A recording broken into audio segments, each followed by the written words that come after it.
Mhm. Okay. Good afternoon. My name is Michael, and we'll talk about security and trust today. Just a bit about the plan of this presentation. So first of all, we'll talk. What's on? It's on. Okay. Do you hear me now? Fantastic. So the plan of today's presentation will talk about the DHIS2 security team, our plans, and what we plan to do through this year, or at least till the end of the year and going forward. Then we will ask our colleague from South Africa, Potlaki Malloy, to share the experience from their organization, how they deal with security issues at scale. And then, depending on the remaining time, we will either have a Q&A session, either we will go through kind of a checklist or a list of the recommendations for security engineers, security managers, security officers. And you're also welcomed to ask questions in the community of practice. The link to the community of practice topic is attached to the invitation to this meeting, and it will be also shared by Zoom for remote participants. To begin with, let's talk about the major risks in cybersecurity. If you look at any recent report, 2021, 2022, the list is pretty the same. And many of these things are the same as they've been many years ago, with some clear candidates to be favorites. And let's go one by one. Hardware failures have been with us for many, many years, since the very first time when we started using computer equipment.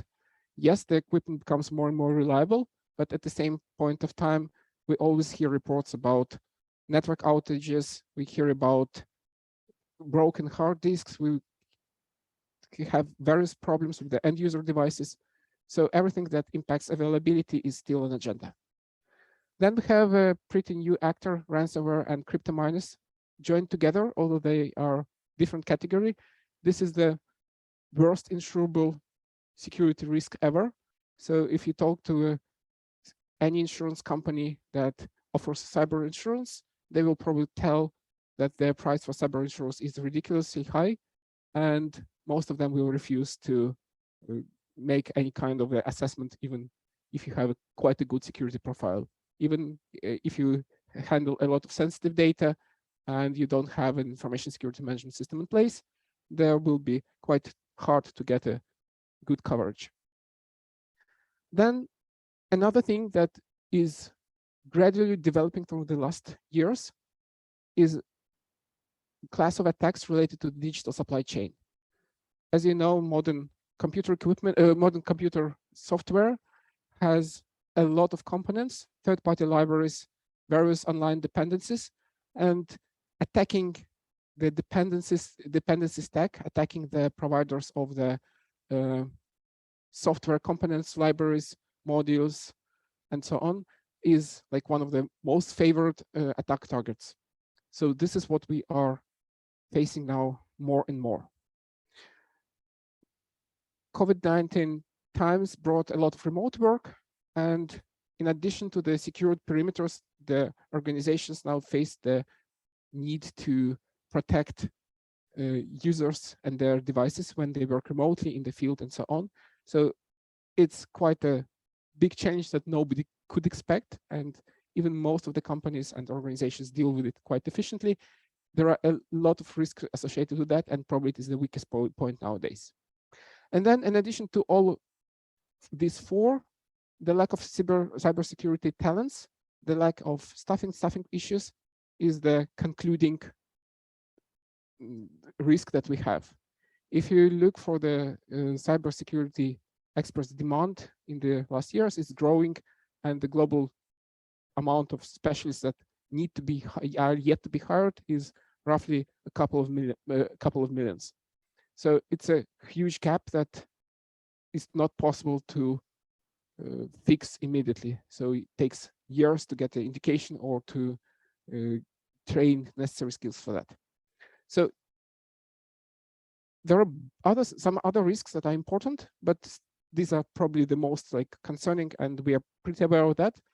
And that's why we list them just as a reminder of what potentially can go wrong and what we should pay attention to. When we started the security team at DHIS2, we defined 3 or 3+1 core areas where we would like to focus our attention on. So we have 3 core domains, which is the DHIS2 application as a software product itself. Then we have it's in the center. Then we have a DHIS2 implementation support program where we support implementers all over the world to deploy and maintain systems. And then we have our own infrastructure within HISP Center where we build and test the application and where we maintain our own operations. And to cover all this, we thought that it's good to add a kind of the overarching level, which is called the security compliance frameworks, which we use as a interaction layer or communication layer between all these 3 components and any other external dependencies. For example, compliance standards, any kind of methodologies, rules, practices, so how our products and processes interact and operate in the wider environment. So this is a kind of the model that we have. We discussed the priorities for all these 3 core domains, and the current internal working assumption is that we focus on the implementation first. So we need to help the running systems, and we need to help the secure running systems. Then we focus on the application and changes and problems within the application. So this is what helps us to make the systems better and makes them the new features and the product itself more secure. And then we focus on the support of the internal infrastructure, which is relatively small compared to the scale of the application itself and to the whole program in general. And as I said, we are aligning all the efforts according to this compliance framework.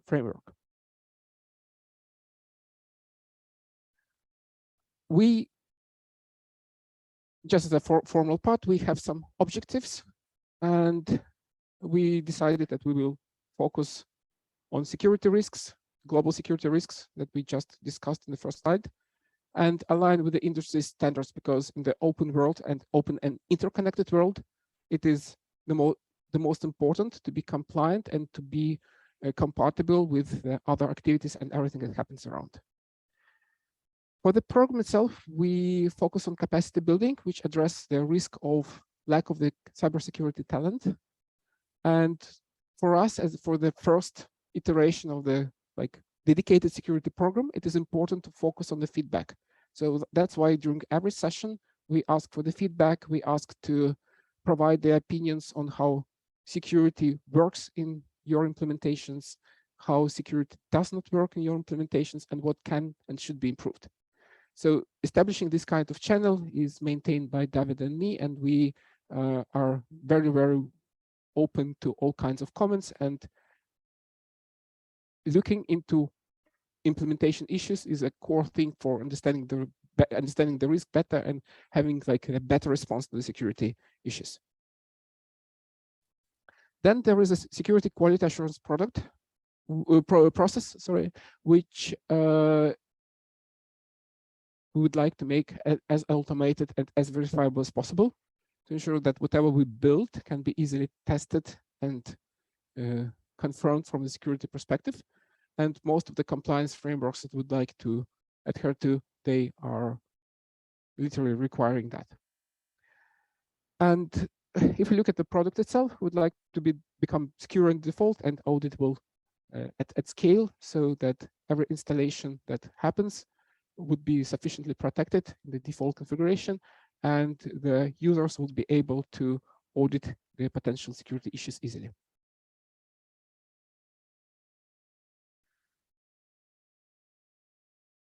A special note about compliance. So compliance requirements, as we discussed through the data governance session, they become more and more like visible and more relevant in the digitalized world.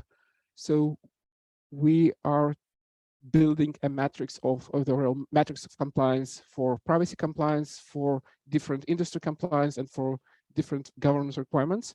So at least we thought about implementing these three different types of technical methodology and privacy compliance domains, and this list will be expanded as we will be expanded as we go. Also, as a part of the connection to the open world, we are working at the CV program enrollment. So we'd like to have better control on the issues of security vulnerabilities and communicate actively with the vendors. Also, we would like to give a kind of a good example for other players in the industry to sign up to CNA program and CV program, and to have a kind of coordinated response to security vulnerabilities.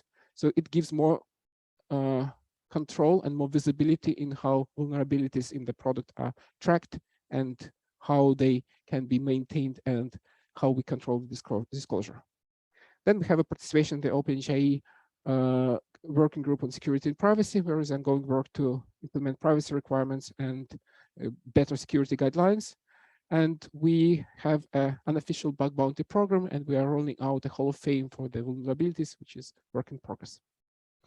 As a side note, most of these things that we discussed, these are plans for this year. Some elements of all these are already in place. Some of them will be rolled out through the next months. Some of them have the more like long-term plans, and they of course are subject to having better or more precise priorities in the next quarters. Another important thing that I've mentioned is capacity building. So we are working on the training materials, and we would like to have a special communication with the implementers teams on what kind of training, what kind of educational support is needed. So we have different internal plans on what to tell and what to teach and what to deliver. At the same point of time, it can be very country to country dependent and organization to organization dependent. So that's why we really appreciate any kind of feedback on what you'd like to learn from us. This topic was already discussed multiple times, and just to emphasize, we are working on implementation checklist and audit checklists, something that will help the implementers to install the secure configuration and be able to audit and verify the security of their configurations.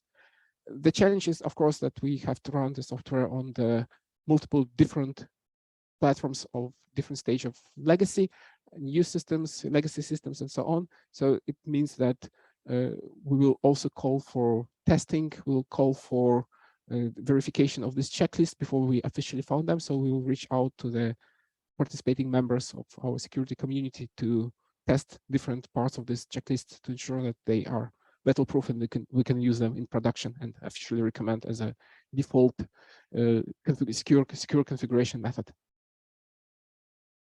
And in addition to that, another stream is a research areas. We will be initiating and rolling out a research program on different areas of high concern. Generally, if you look, for example, on the research about cyber attacks in the health area, there is not that much dedicated research. There are different studies which actually don't tell a lot about health-specific problems, but they're focusing on the general industry problems like technology problems, rather than on specific cyber protection in healthcare. And also another emerging topic that we discussed already internally is about digital identities and handling of personal data, which requires more and more attention. This is a short summary of what we were working on. And before, let's say, we move to the next more practical session, I would like to ask my colleague Patlake to continue with sharing their experience from South Africa on how they do security.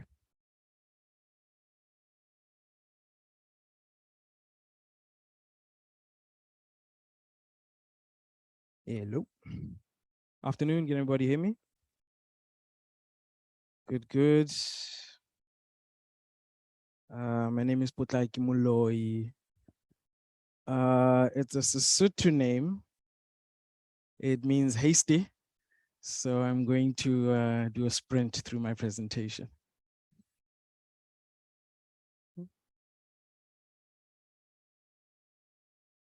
Thanks, Michael. Yeah.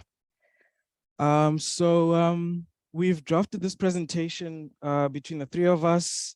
Myself as senior manager at DHIS2 for systems infrastructure, and it was a collaborative effort with my cybersecurity officer, Tato Mafoko, and his deputy, René Rousseau.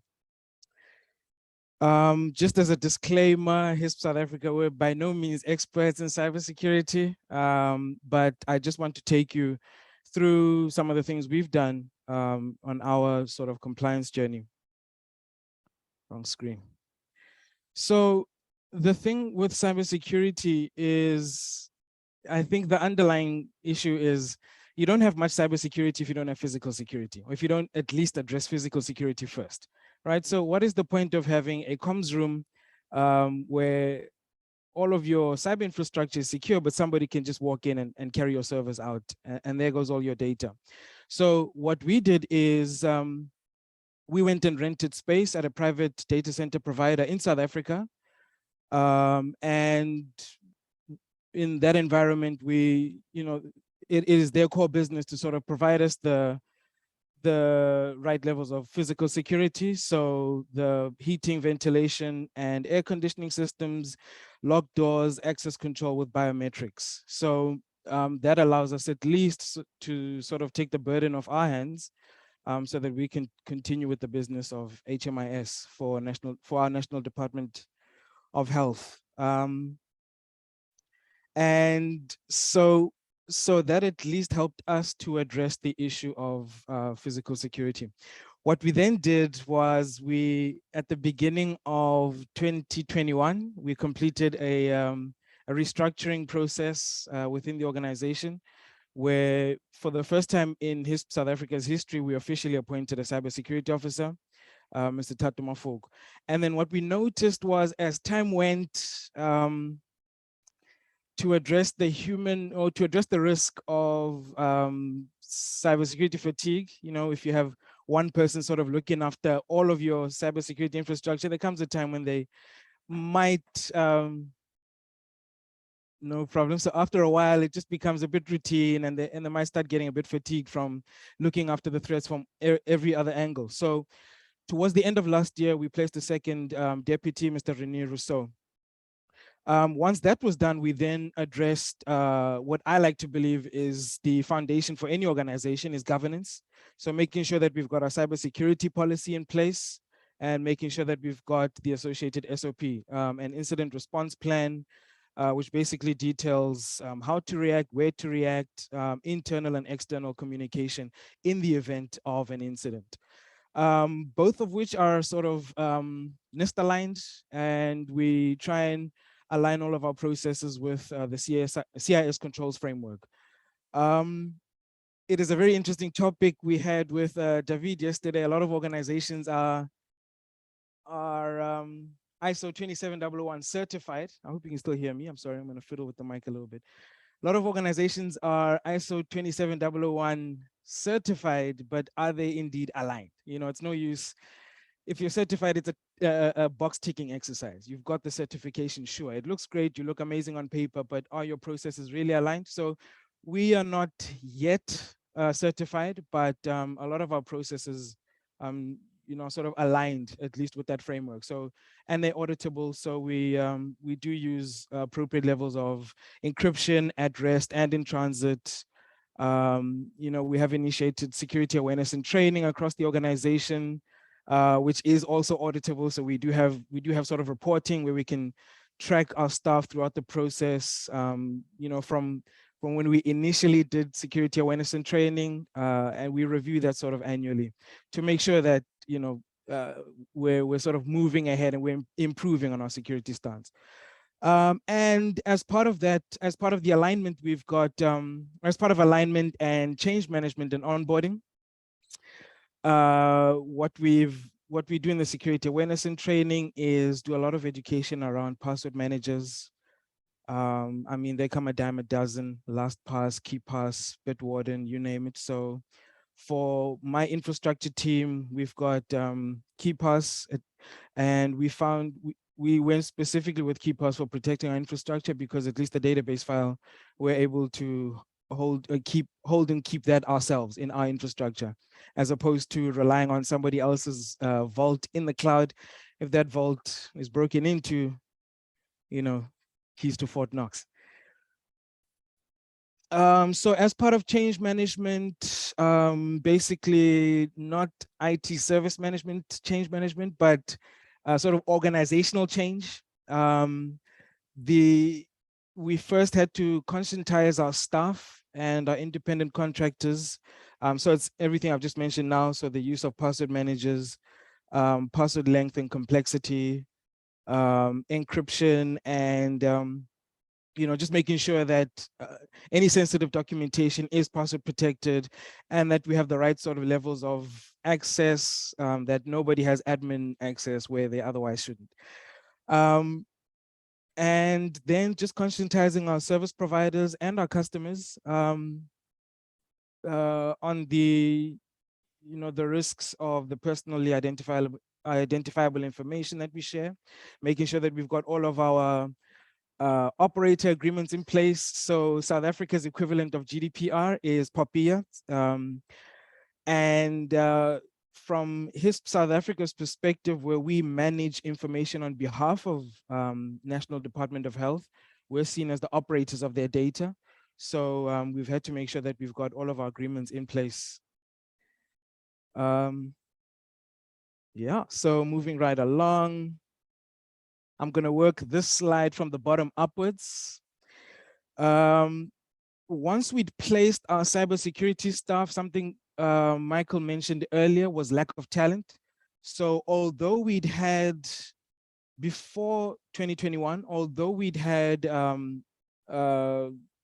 of our systems engineers sort of in an acting role in cybersecurity, once we'd officially placed them, the work is now underway to make sure that we upskill them, so that we maintain the talent, and we make sure that, just because a guy has been acting and winging it, that, the education sort of bolsters and allows us a more informed approach towards response. So getting the formal qualifications and the certifications as well. So anything in like a CEH or a OCSP certification, those are the kind of qualifications we're looking for my guys. And then, yeah, a tricky one is the ransomware insurance, I think. That one is a definite one that we need to get. My boss, and indeed Elmarie in the crowd today, Elmarie mentioned it on Monday to say, with cybersecurity, with breaches, it's never an issue of if you get broken into. It's an issue of when you're broken into, and are you sufficiently prepared. So one of the things we're looking into right now is, or one of the things we're sourcing is ransomware insurance, to make sure that when we're broken into, that we're at least ably sort of prepared to cover that risk. And then I want to speak a little bit on the tools that we've used. We've deployed Monit currently for monitoring our operating system processes. So this helps us, I think, on it's not exactly an intrusion prevention application. It's more like the policeman in your operating system. So we are indeed looking for any sort of suggestions on a decent intrusion prevention application.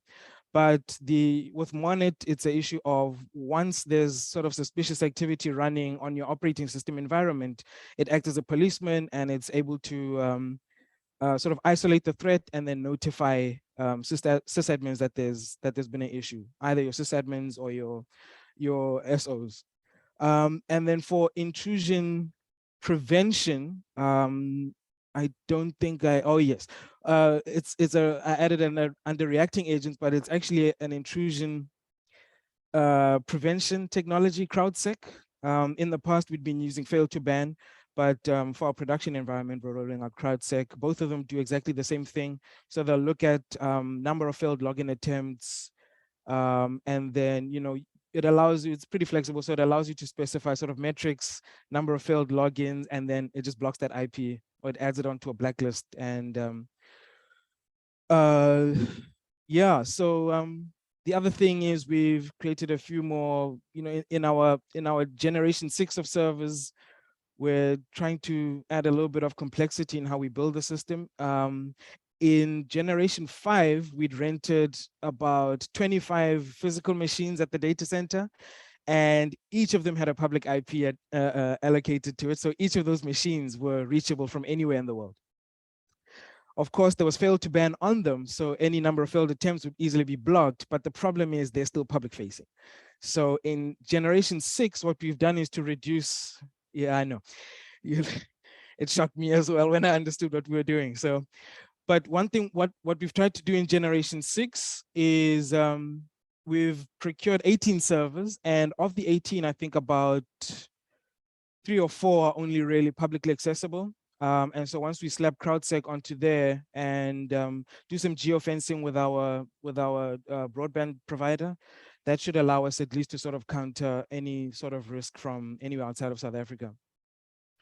And then the rest of the private systems, we've sort of, like our monitoring agent, our Zabbix solution, and most of our internal systems we've placed behind a sort of a virtual private network. So they're not, they're not publicly accessible. Yeah, so then came the daunting task of securing our users. This is actually not so much daunting, but it is a bit tricky. I use the word daunting because cybersecurity, I think it has 3 pillars: people, processes, and technology. The 2 you can sort of do something about adequately. And once you put something in place, it's usually just familiarizing yourself with any new changes, and then, just sort of applying adequate changes. With users, it gets a little bit tricky. Human beings, we tend to fully understand the process, and then over time deviate from the process because it's in our best interest. Because, every time I have to click yes to apply admin access, it's a bit of a problem. And why don't I just drop the UAC in Windows so that, that prompt stops coming up? Then, I don't have to, I can just speak to my network admin, please give me admin access, right? Then I can install my own apps on my device. So that's why I say it's a little bit daunting. So with human beings, you constantly have to have an adequate sort of review mechanism in place. And so one of the first things that we did was to onboard a third-party provider of cybersecurity awareness and training, KnowBe4. I think they're based in Europe.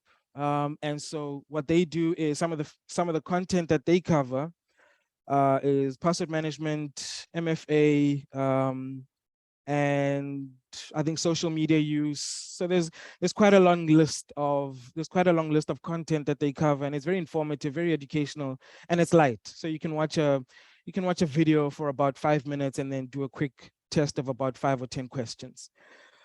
If you fail a test, you are re-enrolled into that course until you get about 90% upwards. So it's very easy for us to say, look, you failed this, re-enroll. And the notifications go out to the systems, to the cybersecurity officer and our capacity building teams. So if somebody's consistently failing a test, we're able to see, we're able to monitor them, and we're able to just coach them until they get to, an adequate level of cybersecurity. And then we're using a few other tools for our enterprise asset and software management. We've got an application called Komodo that allows us endpoint security. So we're able to sort of manage devices remotely. HISP South Africa has been working remotely before COVID. So about 80% of our staff were working remotely before COVID. And once COVID struck, I think all essential services, everybody that was coming into the office then started working from home. So it wasn't a major shift for us, but the sort of, the emphasis was then on how do we remotely track our assets? something that we had been doing before, but before COVID, it was easy. Most staff were able to travel, were very much mobile. So, you know, our technical support staff were able to just catch up with them at the office when they visited time and time again. But once COVID struck, everybody was mostly at home. So we really needed something where we could track assets and make sure that staff aren't, you know, plugging in buggy flash drives with viruses or malware on them. And Komodo allows us at least to track each and every sort of staff laptop. And it allows us to remotely sort of push updates, push operating system updates, security updates, and antivirus updates down to the machines. So that way, at least we're able to sort of ensure that, you know, our assets are mostly secure. I imagine this is something we're all sort of used to. And then on our DHIS2 front, something that we're looking at is deploying multi-factor authentication. We've already initiated that in-house on our Microsoft platform. So so for Exchange or Teams or SharePoint or any of that, you know, we've had to onboard staff and make sure that everybody has an authenticator app. We're fortunate in that most HISPians, or all HISPians, have a smartphone, so they're able to sort of scan the QR code and get an authentication code to their phone. So that was largely successful in-house. And something that we're trying to get rolled out now is across all our DHIS2 instances. So it is taking a little bit of time because we're managing about plus or minus 150 DHIS2 installations on behalf of the national, provincial departments of health in South Africa and other ministries of health across the continent. So, you know, in some countries, smartphone use hasn't, it's mixed. There's people that still use sort of legacy phones, so they're not gonna be able to scan a QR code. So one thing we'd really like sort of some support from Oslo or some pointers or some help with is how can we have multiple or multi-factor authentication and not just using an authenticator app. Moving right along. So I'm going to deviate a little bit. I want to speak a little bit on infrastructure. The slide on screen is a representation of the architecture for one of our flagship projects, the Human Resources Information System. And basically, everything between these blocks here is our in-house infrastructure. So how this works is we're building a data warehouse for the Ministry of Health in South Africa to maintain visibility over all of their healthcare workers. Am I correct, Amarie? And what we're trying to do is, or what Elmarie's team is doing is trying to predict the movement patterns of all the staff within the Ministry of Health. So using things like Superset and MLflow, which are machine learning applications, we're trying to sort of predict when staff are most likely to resign or exit the public service and the ages or the times that they're most likely to onboard into the public service. Please correct me if I'm wrong. I hope I'm okay. Thank you. And so you would understand, you would anticipate that we're going to need high performance computing for that. And so with this 6th generation of servers that we're trying to onboard onto now, the migration is actually starting this Friday. So unfortunately, I'll be traveling, but I'm going to be touching base with my team on Saturday afternoon just to see how that went. Touch wood. And so you would anticipate that a lot of kick you will be required from your server hardware, right? So what we're trying to do now is, or what we were doing in generation 5 is we were using hardware we were renting from the data center provider, all the hardware, so all the servers, the switches and rack space and sort of IP addressing and networking devices. What we're doing now with generation 6 is we're just going to the private data center provider. We're saying, just give us space in your facility. We've gone out on tender and we've procured our kit and we're just parking the kit inside of their DC. And then we're sort of doing an entire build. We're moving away from individual hypervisors. We started in generation 4 with VMware. Generation 5, we moved to Zen, the free version. And now we're moving to free and open source OpenStack. What OpenStack now allows us is one Horizon dashboard to view your entire infrastructure. The other major, I think, benefit with OpenStack where it beats the other two is, or at least where it beats Zen, is live migration. So with live migration, if I need to do maintenance on my underlying hardware, it's easy for me to just migrate my instance to one of the other physical machines or one of the other physical environments within the stack, complete my maintenance and migrate back. That's one thing we couldn't do with, I think, versions 7.4 upwards of Zen, what we could do in 7.2 and maybe 7.3. We moved from VMware because of, ultimately we're building these systems for national departments of health. And I think the entire DHIS2, or indeed the free and open source community, is quite big. And everybody, since Monday, since I got here, everybody has been talking about moving away from proprietary systems, right? So because you want to make the experience as cost effective as possible for your customer, who is essentially any Ministry of Health for wherever you're working. So what we didn't want to do was to slap the ministry with, well, the application is free, but it's going to cost you $1 million a year for this hypervisor.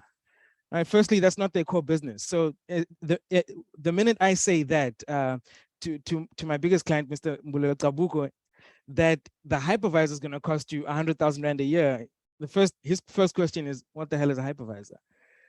So to allow Mr. Tabuko and the National Department of Health to carry on with their core business, we try and, from operating system all the way up to the application level, free and open source as far as possible. That makes it easier for the internal IT staff at the ministry to take over the system and run with it themselves.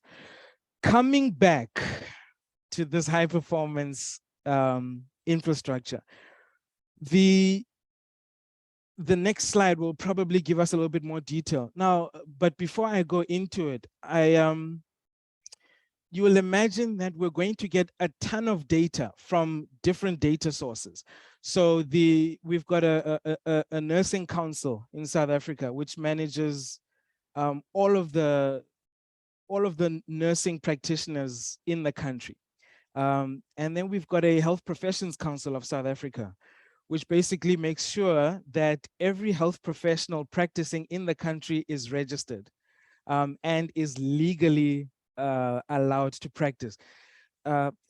Please correct me if I'm wrong. I have to say, for myself specifically, I focus a lot on infrastructure, and that is my entire background for the last 15 years. So on the health side, I'm a little bit rusty, so I keep referring to my colleague up there. But I think we're doing okay. Thank you.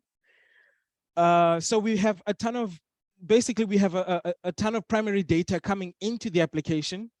And then we run an extraction and transformation process, and we reload the data.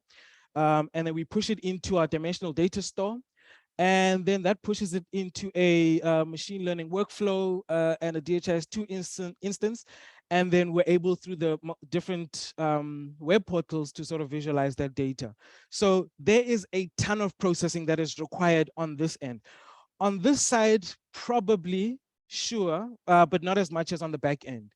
And so this is why we've chosen to move into what we call stack 6 or generation 6 of our hardware.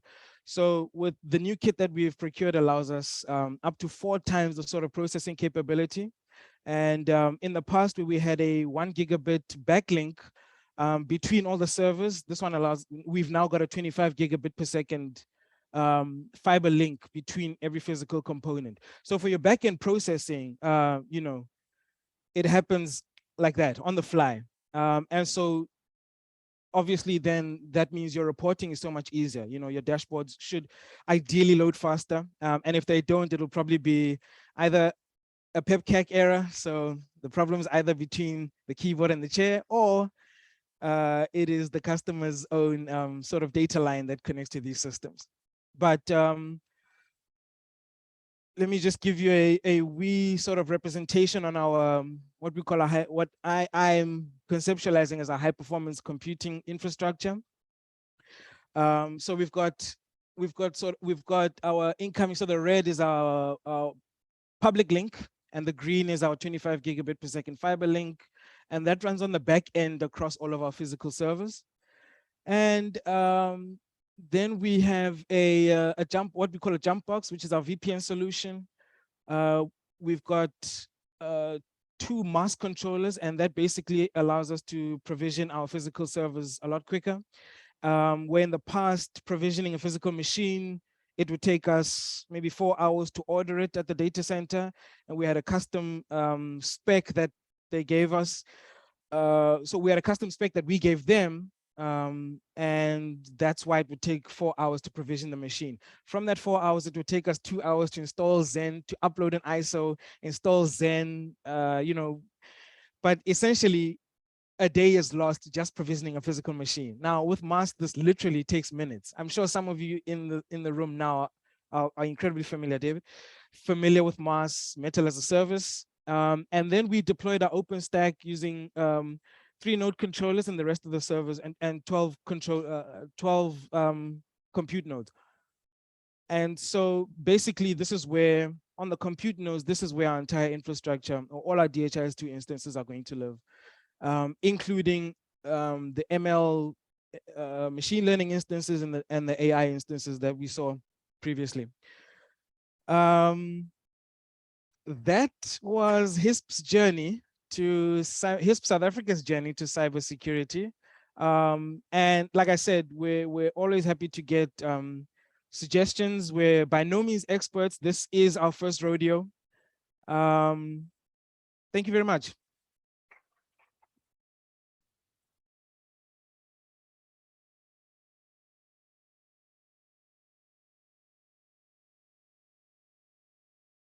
Thank you. Okay. And we have one more remaining part of today's session.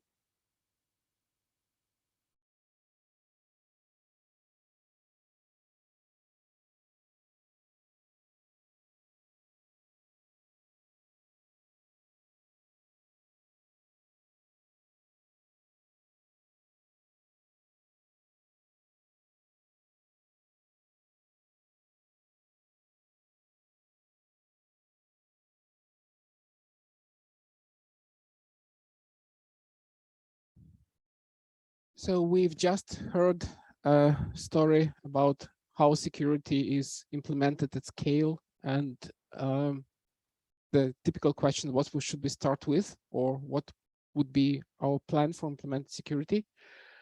What we will briefly talk about now, it's 10 steps from our perspective in the grouped by priority, starting from first to 10th, growing the complexity, the maturity level of what can be used as a kind of an initial roadmap for building security in your organization.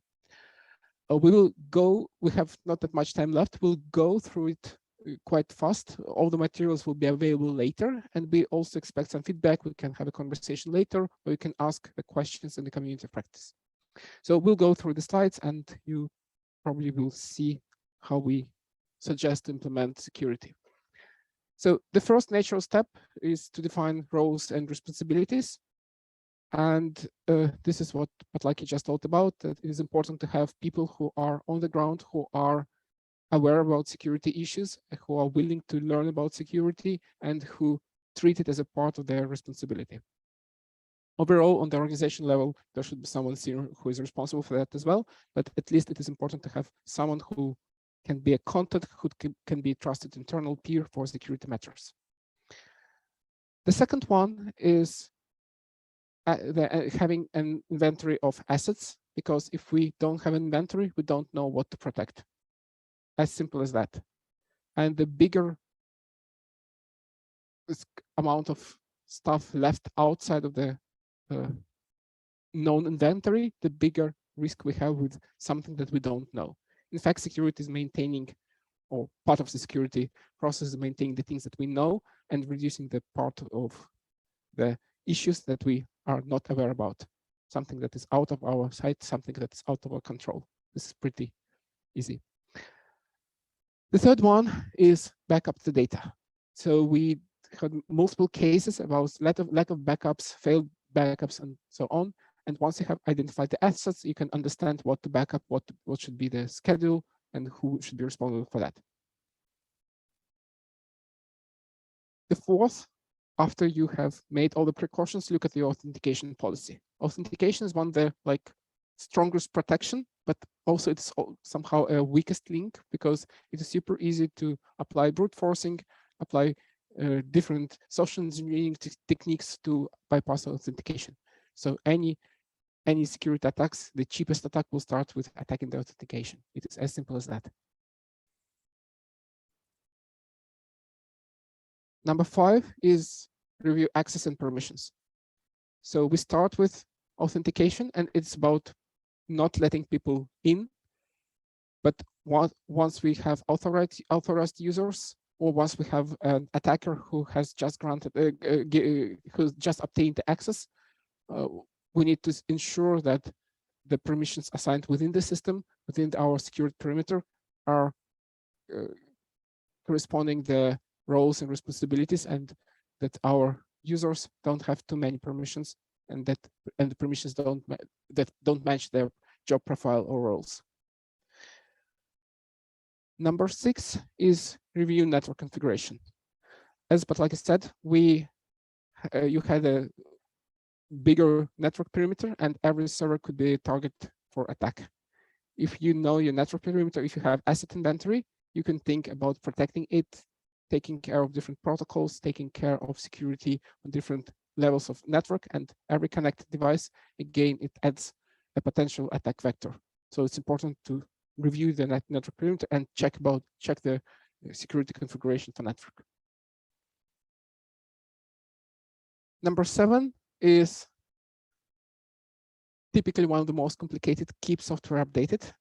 And every software update process is a part of change management typically, and there are both risks and some benefits that come with that.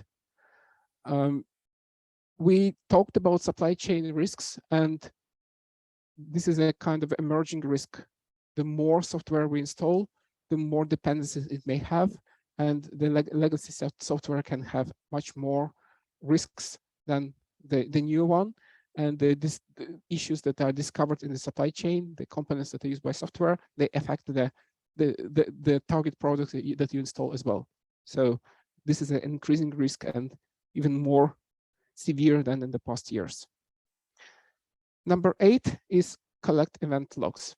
In the same way as we talked about about asset inventory, sorry, it is important to collect event logs. Once you know the inventory of your assets, once you know what to protect, it is important to get the feedback from the systems, to have a live response from your environment about what's going wrong. If you don't do that, you're literally blind, and it is important to check and test the security attacks using your event log infrastructure. Number 9 is ask for a second opinion. Security is a very complicated topic, and even if you have best-in-class professionals in your team, it is always wise to talk to the peers from the community, from the organizations, and in our current interconnected world, where public knowledge on security is literally easily available, it is quite easy to ask experts, to ask for peer opinion, to ask for independent security review, bug bounty program, community advice, dedicated consultants, and so on. And there is quite a lot of knowledge that can be obtained. It is just to check that they are following the right path. And number 10 is keep your profile in top shape. Every day we learn about new vulnerabilities, new issues, new attack vectors. And whatever we learned yesterday may be not relevant today. The world is developing too fast, especially for those who don't keep up. So that's why it is extremely important to read news, to follow the vulnerability threats, get regular security trainings, and also talk to your colleagues and peers from the environment. We have a couple of minutes left for questions. If you have, please ask. Yes, please.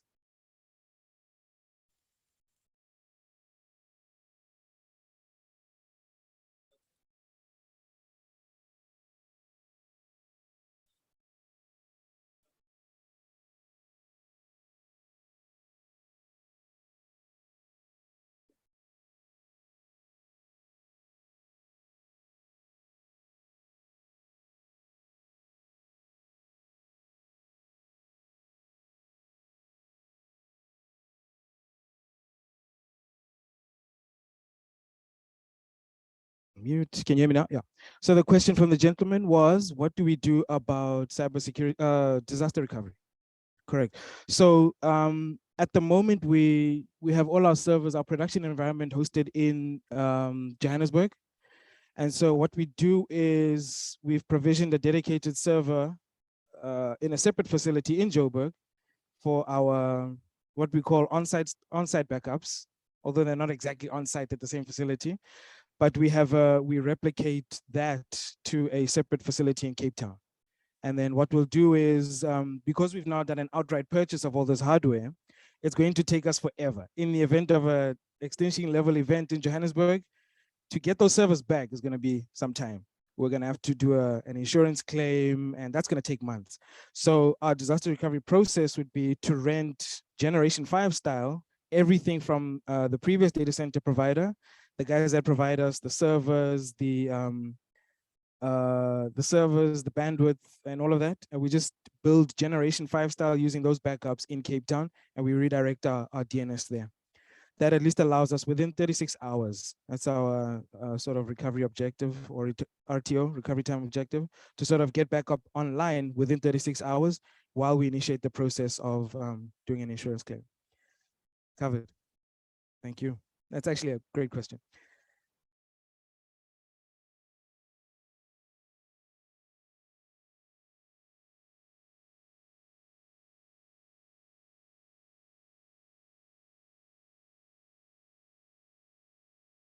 Yeah.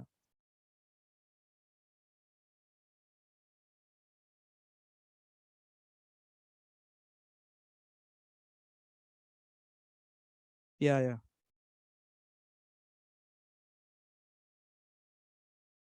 Yeah, yeah. That is a risk. I'm happy for them. And I think it's probably good, because the last thing you want is for lack of a better word, is a slight level of complacency with cybersecurity. So sometimes you want the fresh of the blood. You want to get new guys, not entirely new, but you want them to sort of have decent level of experience, and you keep upskilling those. But I mean, that's always a risk that we run. But I think it's my role as a manager to make sure that I don't, I read somewhere that people quit bad managers, not bad jobs. So as long as I make sure that myself as a manager, I motivate my people, there shouldn't be a reason for them to leave, even if the job sucks in some aspects. Sometimes it sucks so badly they have to leave. But I think with cybersecurity, there's enough to keep them there. But if I'm doing my job properly and leading my guys the way they expect me to lead, there shouldn't be a reason. We hope and pray, right? Then that they shouldn't leave. Yeah. I hope I've covered. Sure. Elmarie. Okay.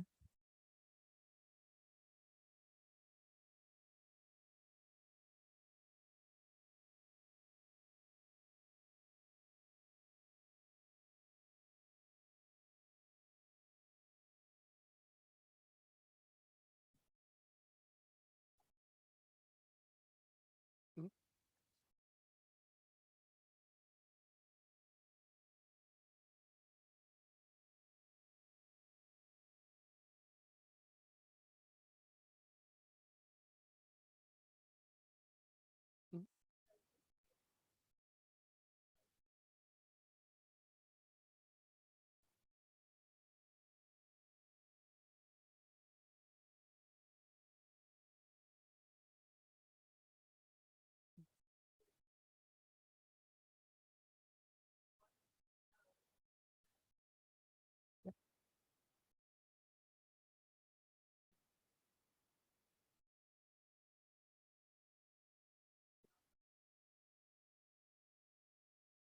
Yes, it's on agenda.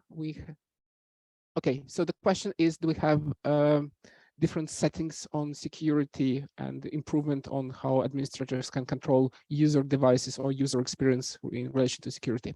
So yes, the answer is yes. We collect feature requests first. So what can be implemented? We have a list of current features, and one of the tasks for our small security team, David and me, and the bigger security team involving quite a lot of people in this room who represent the DHIS2 HISP Center, is to go through these features and not only say, let's have a mandatory password reset every 3 months, or let's allow administrators to reset it every 3 months, but to look at the user experience and say, if we ask our users to reset passwords too often, they will probably it will probably hit us more than we have a password that has like 6-month retention period. If we have a better UI workflow, if we have a better set of features, or maybe we should skip the password authentication completely and think about something else on the more long-term perspective to use a different authentication. So studying how user experience and the issues with that is also the part of what we should work on. Yeah. But generally some recommendations and some opinions on how user authentication should look like, they are part of what we are going to provide. Yeah. Yeah. Just wanted to add that we do have, oops, it's good. Yeah, just wanted to add that there are a number of enhancements that we've made more recently to user security, specifically within DHIS2, and that's something that we're ongoing and working with the whole security team to improve.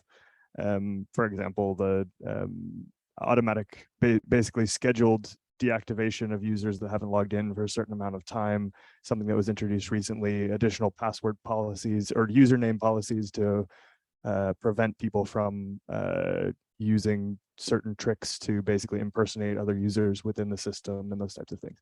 So there's several enhancements that have come in very recently and are continuing, are already on the roadmap as well.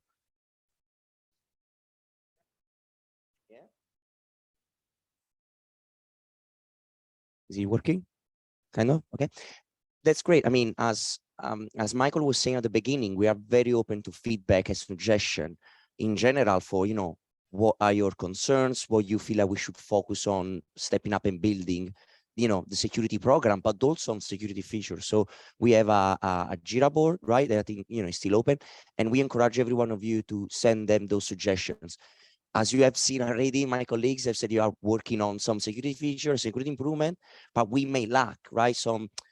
These type of use cases. So it would be great if all of you, could just help us, to submit these, these features, and then we'll for sure take a look and plan our roadmap and implement all of these. So yeah, thank you.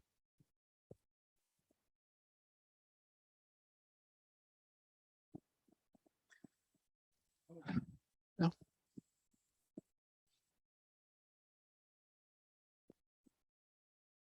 Thank you, Pasaki, for President Michael. For me, it's the issue of multi-factor authentication. I think for us in South Africa, we believe it's urgent because the QR code, it's a bit inhibiting in the sense that it's only multidimensional. So if, for instance, now I do not have a high-end phone, then I don't have that authentication. So I think we should perhaps, if you can move it up in terms of your Jira processes, I would appreciate, because I think with us in South Africa, unfortunately, we are audited by the Auditor General using the best practice. So therefore, there are certain authentications that perhaps we should explore, because, for instance, for low-end phones, for instance, if you get a notification or your code via SMS or via email as a start, so that then we can get the feature implementable. Mhm. So it would be appreciated to us. So it's a request, not a question. Thank you so much. Yeah, right. We have it on the list of the feature requests, and it was asked multiple times during the last 2 weeks, have multiple authentication methods. So we'll discuss it internally. I think it's known issue. Steven, Uganda. Okay, thank you. Yeah, I just wanted to, I had one use case request for setting up DHIS2 that is HIPAA compliant. Oh. I don't know if that's something that the security team have in plan, because my understanding is probably not yet in there. We can discuss this separately. Yeah.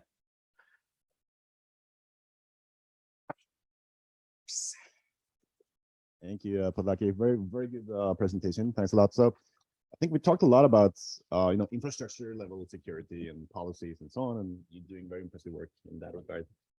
I'm just wondering, because like another aspect that we probably should think about is the DHIS2 configuration itself. Because as you know, like the DHIS2 is very configurable. You can do a lot of things, which means there's also a lot of options for making mistakes, right? So even if you have the strongest VPN and firewall and things, if someone gives public sharing to your confidential program data, or gives the all access to a guest account or something like that, then it doesn't really matter that you have the strongest firewall, right? So do you have any kind of checks or verifications in place for detecting if potential kind of misconfigurations in DHIS2 as well? From within the application. Yeah. That'll be my hand over to Amari. Yeah. Pass the mic over to him. Yes.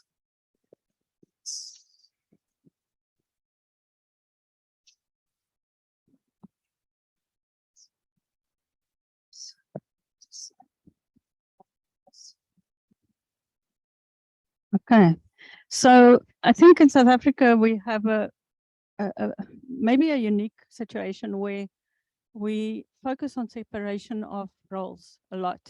So Potlaki's infrastructure team are the only people who have actually got access to the server, and they don't have access to the database.